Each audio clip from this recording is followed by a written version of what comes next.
బ్రహ్మాజీ గారు జనరల్గా రెగ్యులర్గా మేము చాలా రెగ్యులర్గా కలుస్తుంటామండి.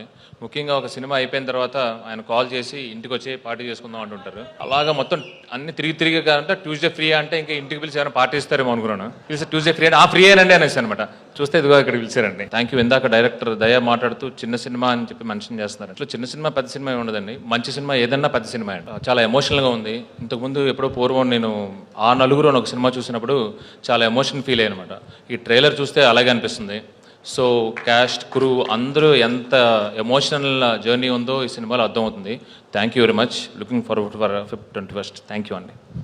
సార్ మీ బాపు గారి గురించి ఓకే. అంటే నాకు జనరల్గా మన ఇతిహాసాల మీద మన హిస్టరీ మీద చాలా ఇష్టం ఉంటుందండి. నాకు తెలిసిన కథలని చిన్నపిల్లల నుంచి పెద్దవాళ్ళ వరకు నాకేం తెలుసో నాకు ఎంత తెలుసో చెప్పాలంటుందండి. సో ఆ రామాయణం మహాభారతం భాగవతం నేను అంతలాగా సుందరకాండతో సహా దగ్గరుండి చదివాను అంటే అది మా నాన్నగారి వల్లే. దానివల్లే నాకు కార్తికేయ 2 వస్తుంది. ముందు తర్వాత సినిమాల్లో కూడా అది వస్తుందండి. థ్యాంక్ యూ అండి. Thank you very much. Thank you Chandu గారు. Thank you so much. ఇంత బిజీగా ఉన్నా కూడా వచ్చి ఇక్కడ ఈ సినిమాకి అంటే నేను